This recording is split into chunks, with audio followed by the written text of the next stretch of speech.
여러분, 혹시 이런 경험 있으십니까? 밤에 잠자리에 누우면 과거의 실수들이 하나하나 떠오르는 경험 말입니다. 10년 전 그 일, 20년 전 그 말, 30년 전 그 선택. 그것들이 마치 영화처럼 재생되면서 가슴을 짓누릅니다. 아, 그때 왜 그랬을까? 어떻게 그런 일을 저질렀을까? 하나님께서 나를 보실 때마다 그 일을 기억하실 거야. 이런 생각들이 잠을 빼앗아 갑니다. 성경은 이렇게 약속합니다.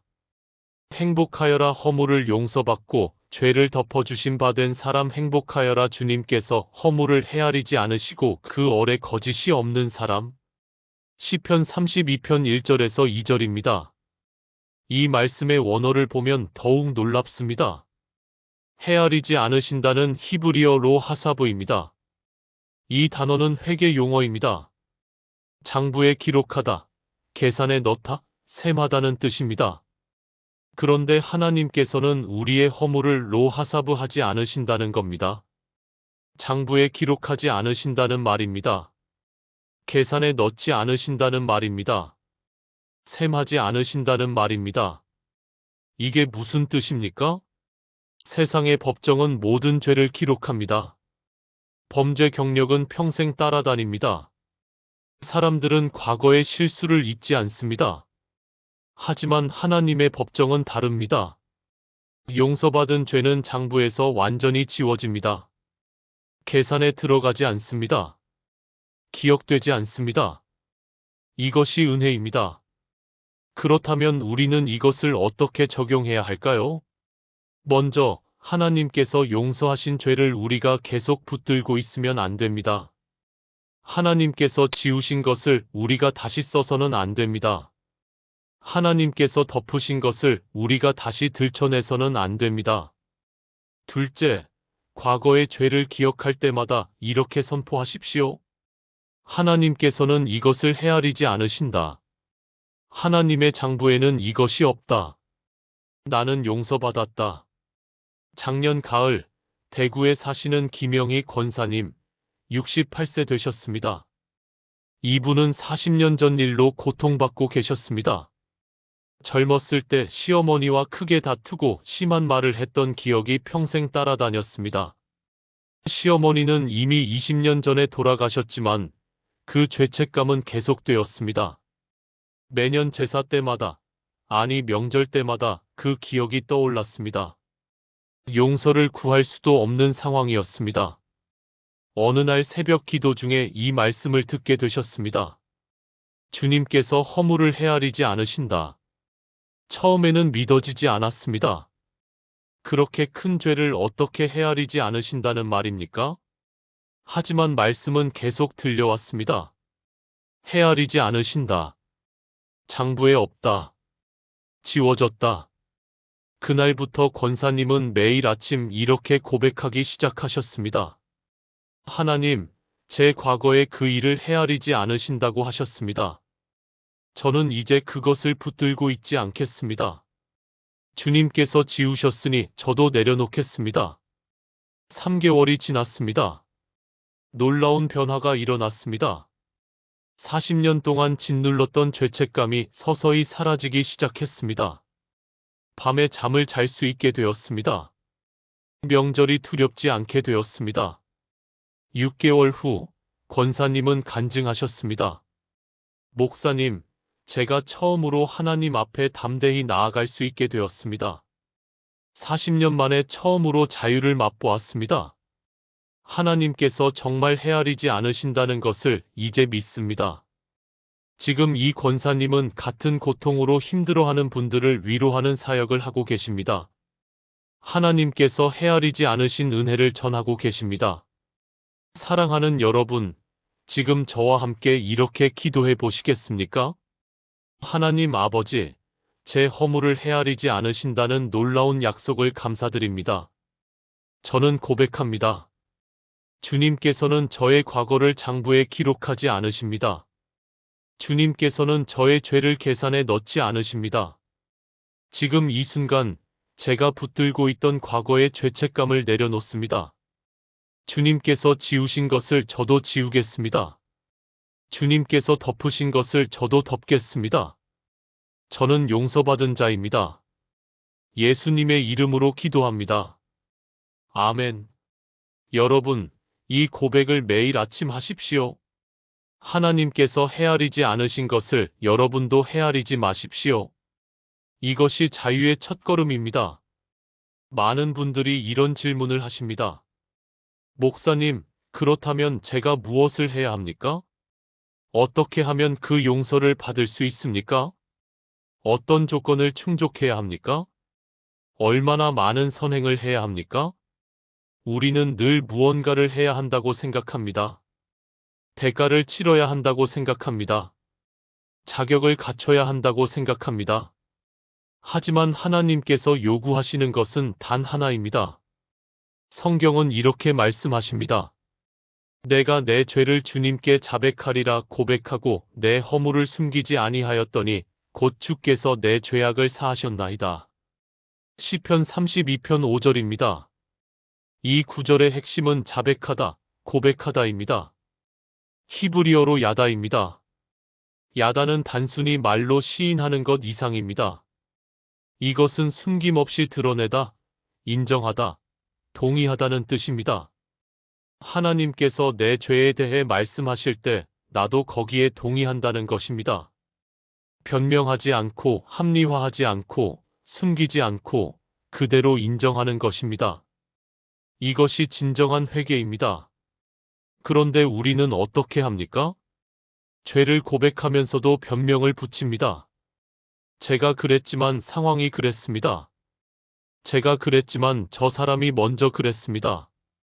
제가 그랬지만 어쩔 수 없었습니다. 이것은 진정한 고백이 아닙니다. 진정한 고백은 이렇습니다. 하나님, 제가 죄를 지었습니다. 변명의 여지가 없습니다. 저는 잘못했습니다. 용서해 주십시오.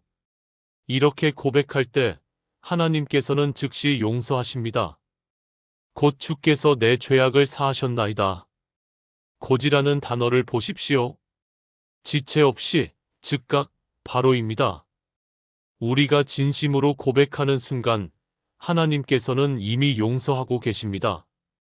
기다리게 하지 않으십니다. 조건을 더 요구하지 않으십니다. 고백 그 자체가 용서의 문을 여는 열쇠입니다. 실제로 우리 삶에 이것을 어떻게 적용할까요? 첫째, 구체적으로 고백하십시오. 막연하게 제가 죄인입니다라고 하지 마시고 정확히 무엇을 잘못했는지 말씀드리십시오. 둘째, 변명 없이 고백하십시오. 왜 그랬는지 설명하려 하지 마십시오. 셋째, 하나님의 용서를 즉시 받아들이십시오. 고백한 후에도 계속 죄책감을 느낀다면 그것은 하나님의 음성이 아닙니다. 부산에 사시는 최동수 집사님, 72세이십니다. 이분은 50년 전 군대 시절에 전우의 물건을 훔친 적이 있었습니다. 작은 금액이었지만 그 죄책감은 50년 동안 따라다녔습니다. 전우는 이미 연락이 끊긴 지 오래였습니다. 찾을 수도 없었습니다. 갚을 수도 없었습니다. 그 죄책감은 점점 커져서 집사님의 신앙생활을 방해했습니다. 성찬식 때마다 손이 떨렸습니다. 헌금할 때마다 마음이 찔렸습니다. 어느 날 집사님은 결단했습니다. 새벽 기도 중에 무릎을 꿇고 이렇게 고백했습니다. 하나님, 제가 50년 전에 죄를 지었습니다. 전우의 돈을 훔쳤습니다. 변명하지 않겠습니다. 제가 잘못했습니다. 그 친구를 찾을 수도 없고 갚을 수도 없지만 하나님께 고백합니다. 용서해 주십시오. 그리고 이 죄를 대신 갚을 방법을 알려주십시오. 눈물로 기도하는 중에 마음속에 평안이 찾아왔습니다. 하나님께서 말씀하시는 것 같았습니다. 내가 고백했으니 이미 용서받았다. 이제 그 금액의 10배를 어려운 이들에게 헌금하라. 집사님은 그렇게 했습니다. 50년 전 훔친 돈의 10배를 계산해서 불우이웃 돕기에 헌금했습니다. 그날 밤 집사님은 50년 만에 처음으로 평안하게 잠들었습니다. 다음 주 주일 성찬식에서 떡과 포도주를 받을 때 눈물이 쏟아졌습니다. 이번에는 죄책감의 눈물이 아니라 감사의 눈물이었습니다. 하나님께서 정말 용서하셨구나. 고백하는 순간 이미 용서받았구나. 지금 이 집사님은 교도소 봉사를 하고 계십니다. 죄수들에게 이렇게 간증하십니다. 여러분이 무슨 죄를 지었든 하나님께 진심으로 고백하면 즉시 용서받습니다. 저도 50년을 고통받다가 고백으로 자유를 얻었습니다. 함께 기도하시겠습니까? 사랑의 하나님 아버지, 고백하는 자에게 즉시 용서를 주시는 은혜를 감사드립니다. 지금 제 마음속에 숨겨둔 죄가 있다면 고백합니다. 변명하지 않고 합리화하지 않고 있는 그대로 고백합니다. 하나님, 제가 잘못했습니다. 용서해 주십시오. 주님께서 즉시 용서하신다는 약속을 믿습니다. 이제 이 죄책감을 내려놓고 자유함으로 살아가겠습니다. 예수님의 이름으로 기도합니다. 아멘. 고백은 용서의 문을 여는 열쇠입니다. 오늘 그 문을 여십시오. 많은 사람들이 하나님 앞에 나아가면서도 가면을 쓰고 나아갑니다. 겉으로는 경건한 척, 안으로는 죄를 감추고 있습니다. 예배는 드리지만 마음은 다른 곳에 있습니다. 기도는 하지만 진심이 없습니다. 찬양은 부르지만 입술만 움직입니다.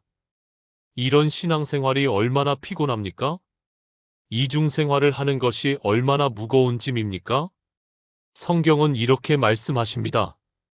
행복하여라 주님께서 허물을 헤아리지 않으시고 그 얼에 거짓이 없는 사람. 시편 32편 2절 후반부입니다. 그 얼에 거짓이 없는 사람. 히브리어로 베르호 레미야입니다. 그의 영에 속임이 없는, 그의 마음에 기만이 없는이라는 뜻입니다. 이것은 단순히 거짓말을 하지 않는다는 의미가 아닙니다. 하나님 앞에서, 사람 앞에서, 자기 자신 앞에서 진실하다는 뜻입니다. 가면을 벗고 위선을 버리고 있는 그대로의 모습으로 나아가는 것입니다. 예수님께서 가장 칭찬하신 사람이 누구입니까? 바로 나다나엘입니다.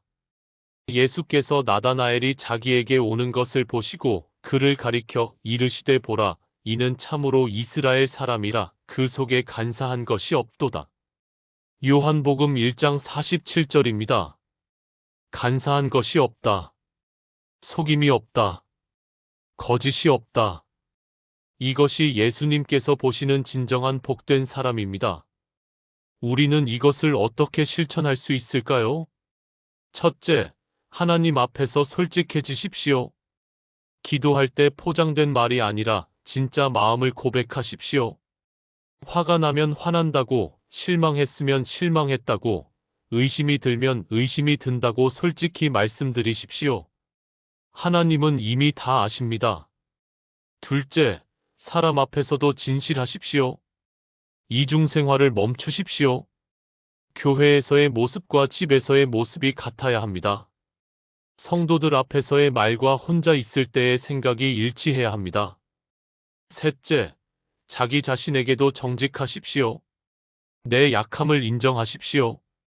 내 한계를 받아들이십시오. 완벽한 척하지 마십시오. 인천에 사시는 정미라 권사님, 61세이십니다. 이분은 20년 동안 완벽한 신앙인의 이미지를 유지하려고 애썼습니다. 교회에서는 늘 웃는 얼굴, 늘 긍정적인 말, 늘 은혜로운 간증을 했습니다. 하지만 집에 돌아오면 달랐습니다. 남편과 자주 싸웠고, 자녀들에게 화를 냈고, 혼자 있을 때는 우울했습니다. 이중생활이 너무 힘들었습니다. 교회 갈 때마다 가면을 써야 했습니다. 기도하면서도 진심이 아니었습니다. 찬양하면서도 입술만 움직였습니다. 20년이 지나자 신앙생활이 너무 피곤해졌습니다. 차라리 교회를 그만두고 싶다는 생각까지 들었습니다. 어느 날 권사님은 더 이상 참을 수 없었습니다. 구역 모임에서 처음으로 솔직하게 고백했습니다. 사실 저는 여러분이 생각하는 그런 사람이 아닙니다. 집에서는 화를 많이 냅니다. 남편과 자주 싸웁니다. 기도해도 응답 안 받는 것 같고 찬양해도 기쁘지 않을 때가 많습니다. 저는 완벽한 신앙인이 아닙니다. 그저 연약한 사람입니다. 눈물이 쏟아졌습니다. 놀랍게도 다른 권사님들도 하나둘씩 고백하기 시작했습니다. 저도 그래요. 저도 힘들 때가 많아요. 저도 가면 쓰고 교회 와요. 그날 구역 모임은 눈물바다가 되었습니다. 하지만 이상한 일이 일어났습니다. 진실을 고백한 후에 오히려 마음이 가벼워진 것입니다. 가면을 벗었는데 오히려 자유로워진 것입니다. 약함을 드러냈는데 오히려 강해진 것입니다. 그날 이후 권사님의 신앙생활이 완전히 달라졌습니다. 기도가 진심이 되었습니다. 찬양이 기쁨이 되었습니다. 예배가 은혜가 되었습니다. 3개월 후 놀라운 일이 일어났습니다. 집에서의 모습도 변하기 시작한 것입니다. 남편과의 관계가 좋아졌습니다. 자녀들과의 대화가 깊어졌습니다. 하나님 앞에서 진실해지니 모든 관계가 진실해진 것입니다. 지금 이 권사님은 간증합니다. 가면을 벗고 진실해지는 것이 진정한 자유입니다. 완벽한 척하지 않아도 됩니다. 하나님은 있는 그대로의 우리를 사랑하십니다. 함께 기도하시겠습니까? 진실의 하나님 아버지, 제 얼에 거짓이 없기를 원합니다. 더 이상 가면을 쓰지 않겠습니다. 더 이상 위선을 행하지 않겠습니다. 하나님 앞에, 사람 앞에, 저 자신 앞에 진실하겠습니다. 제 약함을 인정하고 제 한계를 받아들이며 있는 그대로의 모습으로 나아가겠습니다. 주님께서 그런 저를 받아주심을 믿습니다. 예수님의 이름으로 기도합니다.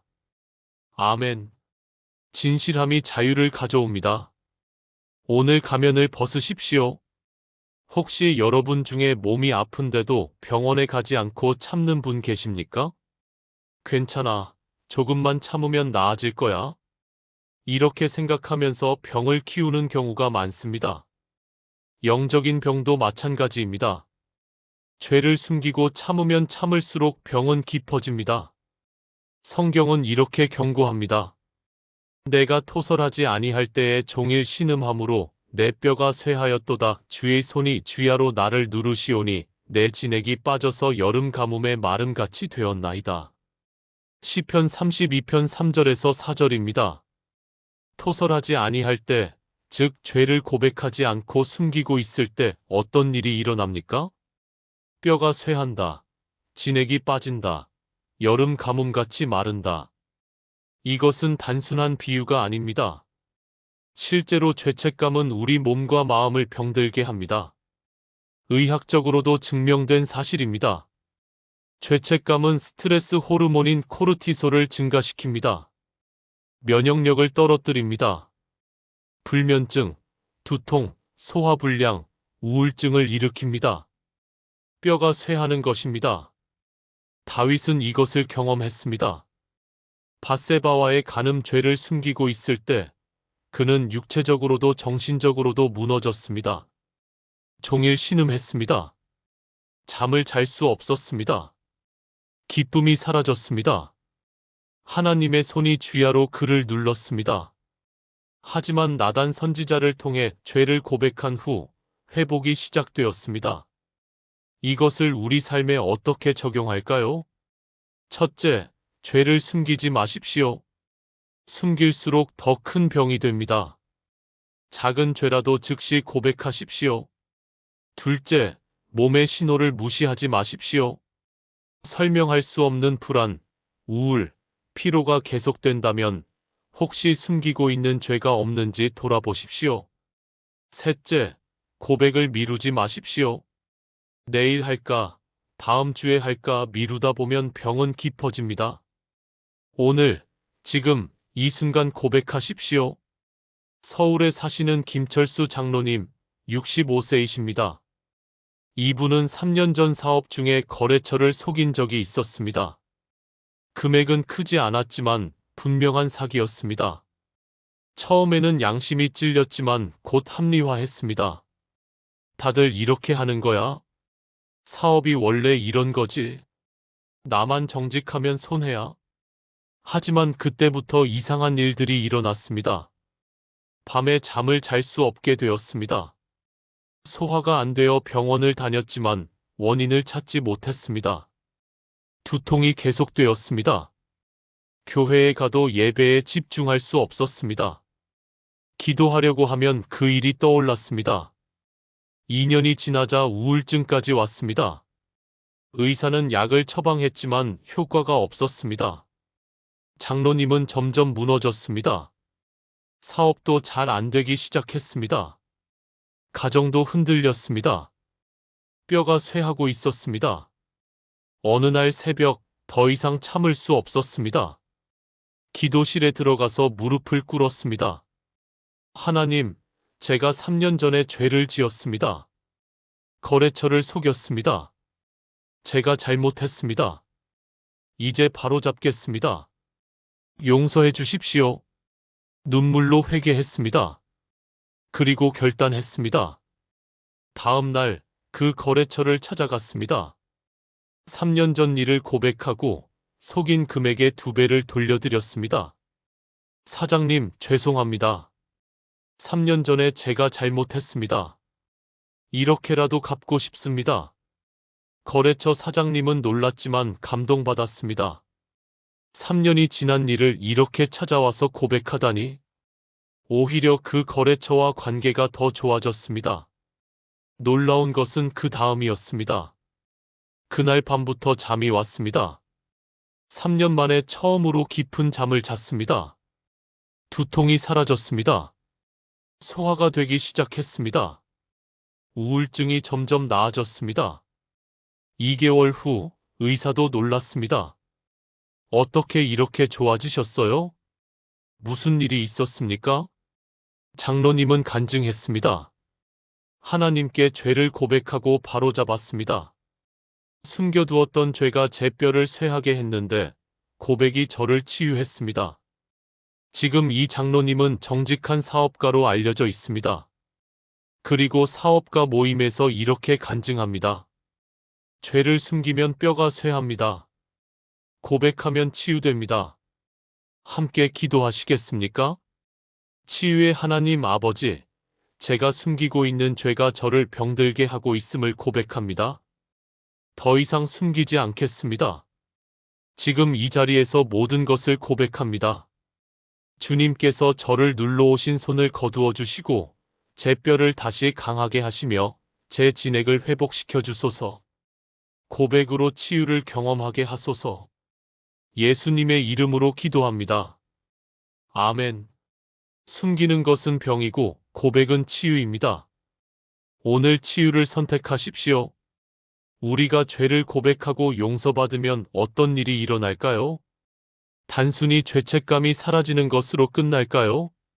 아닙니다. 훨씬 더 놀라운 일이 일어납니다. 하나님의 보호하심 안에 거하게 됩니다. 성경은 이렇게 약속합니다. 주는 나의 은신처이시니 환난에서 나를 보호하시고 구원의 노래로 나를 두르시리이다. 시편 32편 7절입니다. 은신처라는 단어를 주목하십시오. 히브리어로 세테르입니다. 이것은 숨는 곳, 피난처, 안전한 장소를 의미합니다. 전쟁터에서 병사가 숨는 요새를 뜻하기도 합니다. 폭풍 후에서 피하는 바위 틈을 의미하기도 합니다. 하나님께서 바로 그런 분이십니다. 우리의 은신처, 우리의 피난처, 우리의 안전한 곳이십니다. 그런데 더 놀라운 것이 있습니다. 환난에서 보호하시고 구원의 노래로 두르신다는 것입니다. 두르신다는 것은 사방을 완전히 감싸신다는 뜻입니다. 앞에서도, 뒤에서도, 좌에서도, 우에서도 보호하십니다. 마치 어미 새가 새끼를 날개로 덮듯이 하나님께서 우리를 감싸십니다. 이것을 어떻게 경험할 수 있을까요? 첫째, 환난이 올 때 하나님께로 달려가십시오. 문제가 생기면 우리는 여러 곳으로 달려갑니다. 친구에게, 가족에게, 인터넷에, 술에, 일에 달려갑니다. 하지만 가장 먼저 달려가야 할 곳은 하나님이십니다. 둘째, 하나님의 보호하심을 선포하십시오. 주님은 나의 은신처이십니다. 주님께서 나를 환난에서 보호하십니다. 이렇게 고백할 때 두려움이 평안으로 바뀝니다. 셋째, 구원의 노래를 부르십시오. 찬양은 하나님의 보호를 경험하는 통로입니다. 찬양할 때 하나님께서 우리를 두르십니다. 광주에 사시는 박영숙 집사님, 58세이십니다. 3년 전 이분에게 큰 환난이 찾아왔습니다. 남편이 갑자기 사업에 실패했습니다. 빚이 2억 원이 생겼습니다.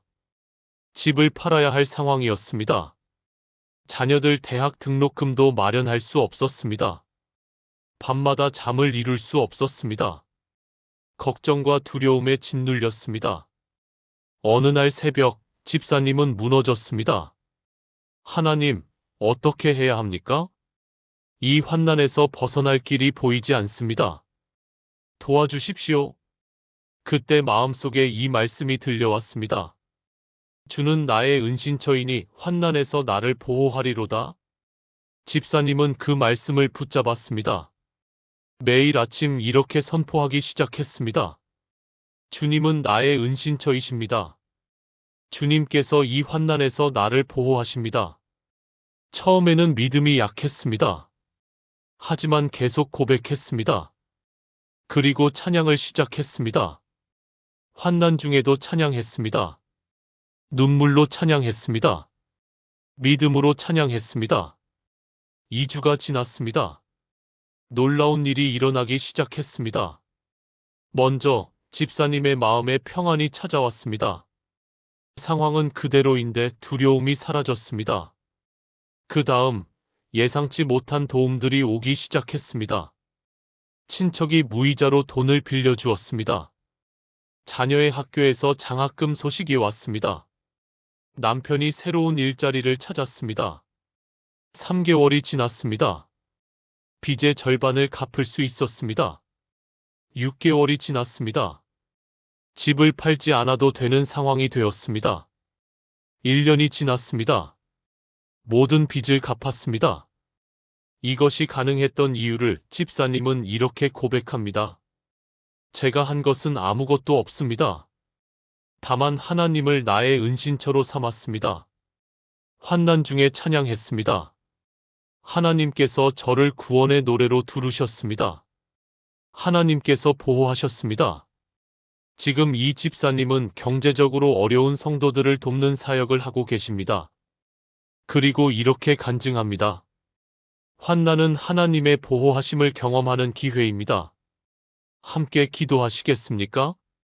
나의 은신처이신 하나님 아버지, 감사합니다. 주님께서 저를 환난에서 보호하시고 구원의 노래로 두르신다는 약속을 붙잡습니다. 지금 제가 겪고 있는 모든 어려움 가운데서도 주님을 신뢰합니다. 두려움 대신 평안을, 절망 대신 희망을 주소서. 환난 중에도 찬양하며 주님의 보호하심을 경험하게 하소서. 예수님의 이름으로 기도합니다.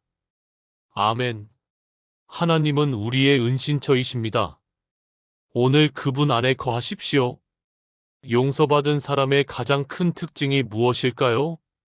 바로 기쁨입니다. 진정으로 용서를 경험한 사람은 기쁨을 감출 수 없습니다. 찬양이 터져 나옵니다.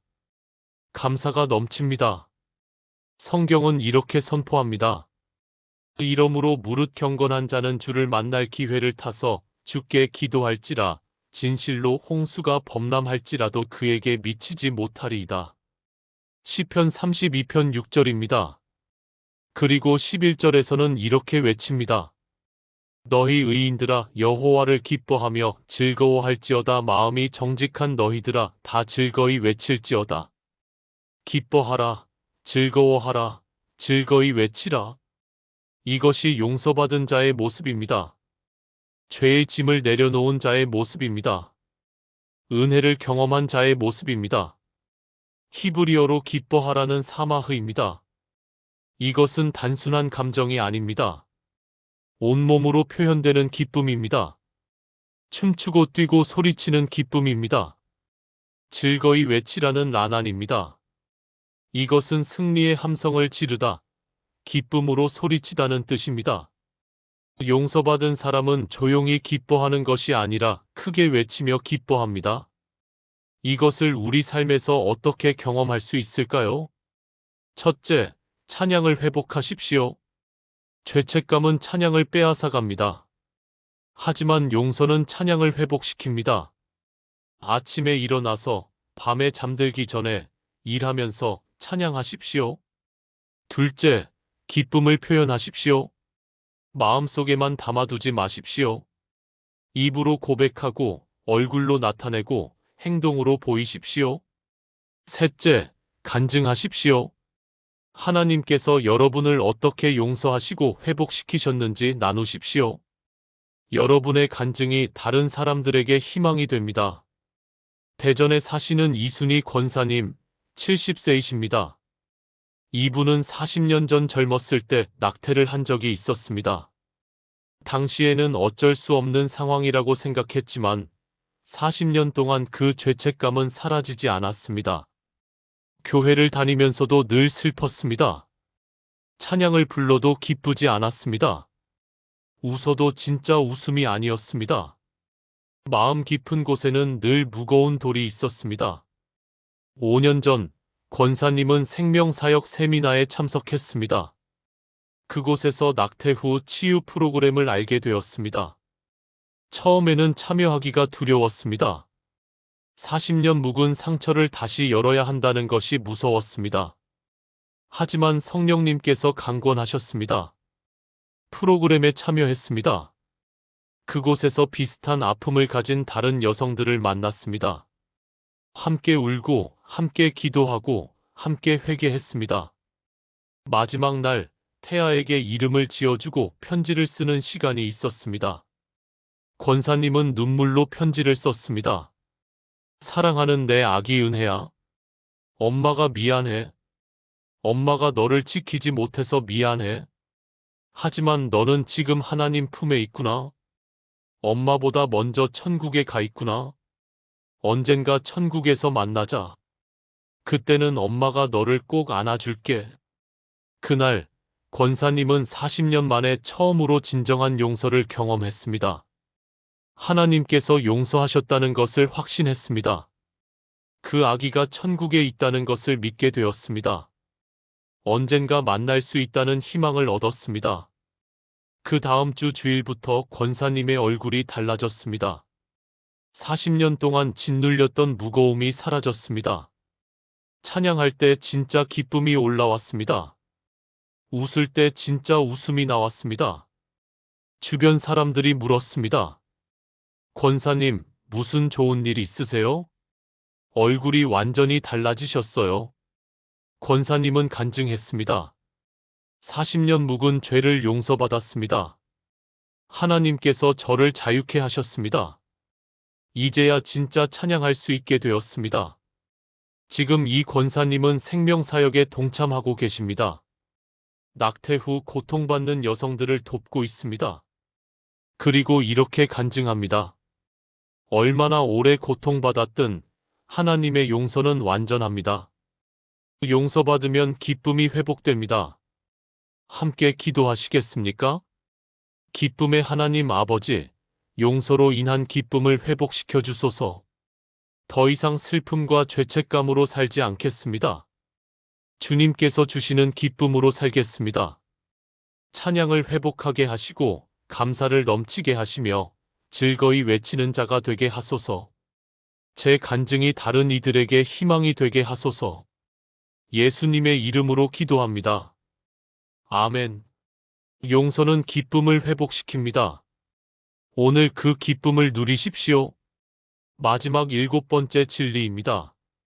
우리가 지금까지 나눈 모든 것의 결론입니다. 허물을 용서받고 죄를 고백하고 진실하게 살고 고백으로 치유받고 하나님의 보호를 경험하고 기쁨을 회복한 사람은 무엇을 하게 될까요? 찬양합니다. 멈출 수 없는 찬양이 터져 나옵니다. 성경은 이렇게 외칩니다. 너희 의인들아 여호와를 기뻐하며 즐거워할지어다. 마음이 정직한 너희들아 다 즐거이 외칠지어다. 시편 32편 11절입니다.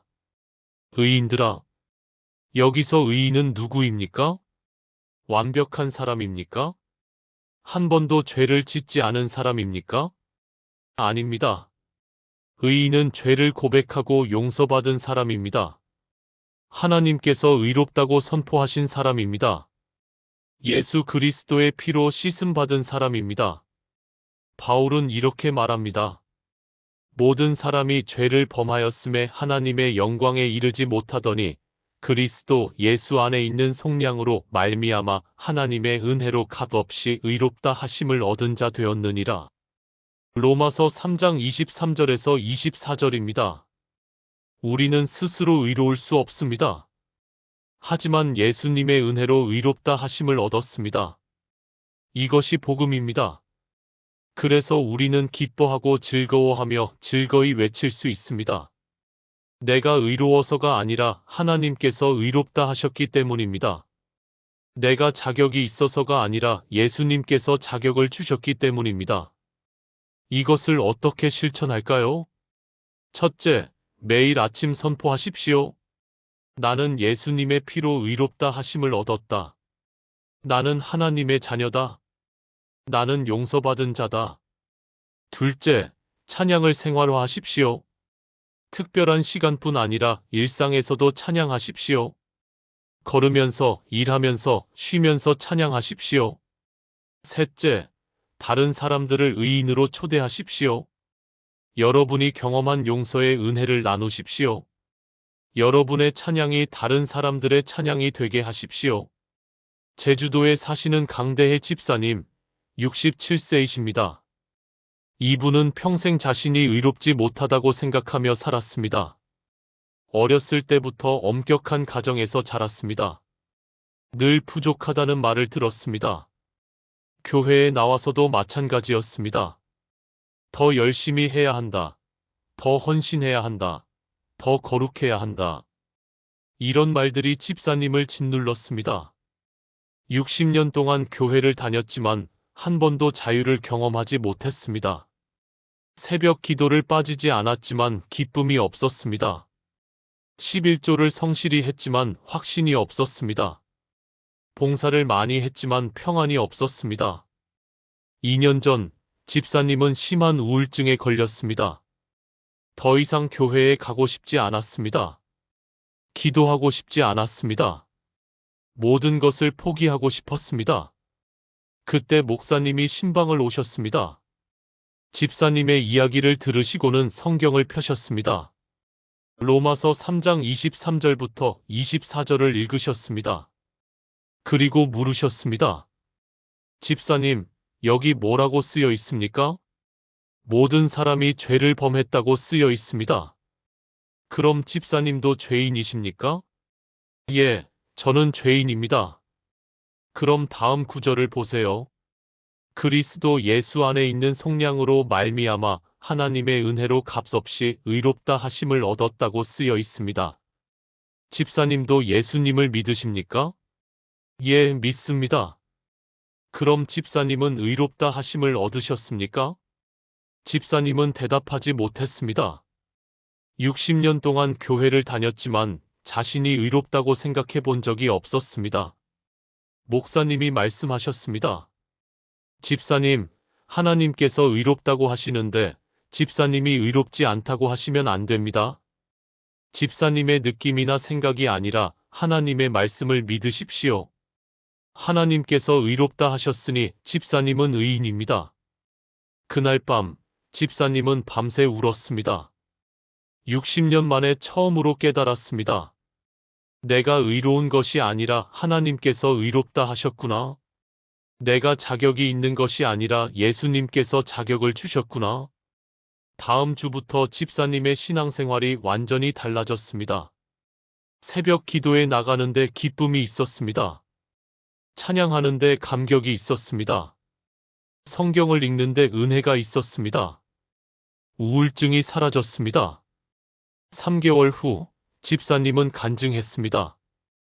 60년 동안 종으로 섬겼는데 이제야 아들로 섬기는 것을 알았습니다. 60년 동안 의무로 했는데 이제야 기쁨으로 하는 것을 알았습니다.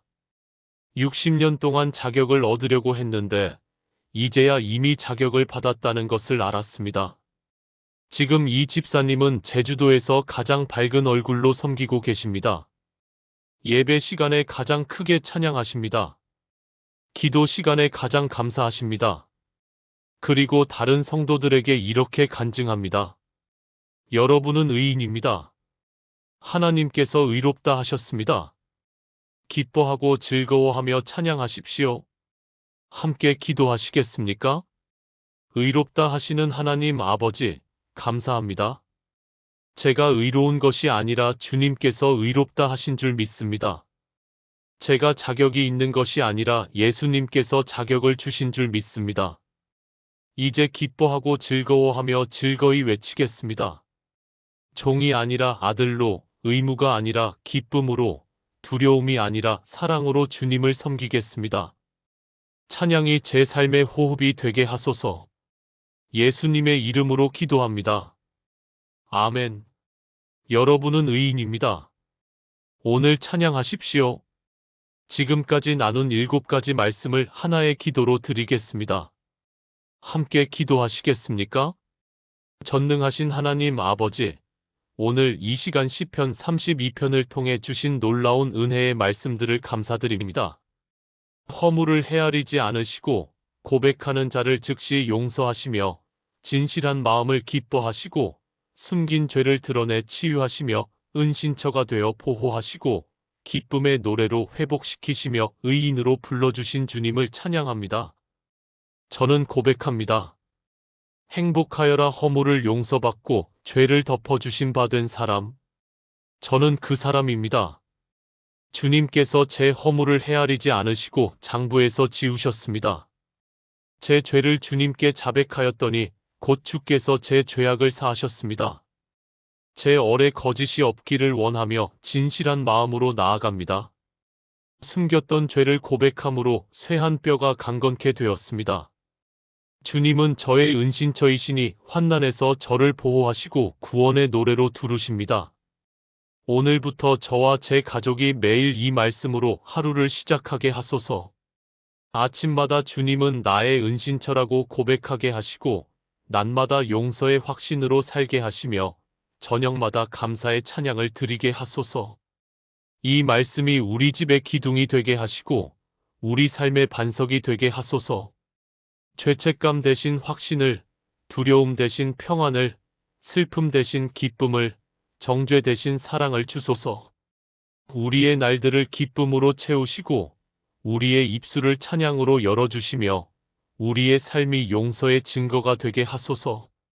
같은 고통으로 힘들어하는 이들에게 희망을 전하는 자가 되게 하시고 아직 용서를 경험하지 못한 이들에게 은혜를 나누는 자가 되게 하소서. 이 모든 것이 주님의 은혜이심을 믿고 감사하며 찬양합니다.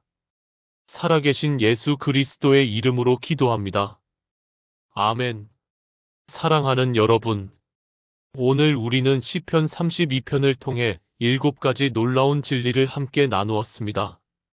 하나님은 우리의 허물을 헤아리지 않으신다는 것, 고백하는 자에게 즉시 용서를 주신다는 것, 진실된 마음으로 나아가는 자에게 복을 주신다는 것, 죄를 숨기면 병이 되지만 고백하면 치유된다는 것, 하나님이 우리의 은신처가 되어 보호하신다는 것, 용서는 기쁨의 노래로 우리를 회복시킨다는 것, 우리는 하나님께서 의롭다 하신 의인이라는 것, 이 7가지를 기억하십시오. 여러분이 과거에 무엇을 했든, 얼마나 큰 죄를 지었든, 얼마나 오래 고통받았든 오늘 하나님께서 선포하십니다. 행복하여라. 허물을 헤아리지 않으시는 주님께서 여러분을 바라보고 계십니다. 이제 더 이상 죄책감에 짓눌려 살지 마십시오. 이제 더 이상 과거에 붙들려 있지 마십시오. 이제 더 이상 자격 없다는 거짓말을 믿지 마십시오. 여러분은 용서받았습니다. 여러분은 사랑받고 있습니다. 여러분은 의인입니다. 하나님께서 여러분을 어떻게 용서하시고 회복시키셨는지 나눠주시면 그것이 다른 분들에게 큰 힘이 될 것입니다. 매주 여러분의 영혼의 위로와 힘이 되는 말씀을 전하겠습니다. 사랑하는 여러분, 하나님의 은혜가 여러분과 여러분의 가정에 가득하기를 축복합니다. 주님의 평안이 여러분의 마음을 지키시기를 축복합니다. 용서의 기쁨이 여러분의 삶을 채우시기를 축복합니다. 다음 영상에서 또 만나 뵙겠습니다. 샬롬.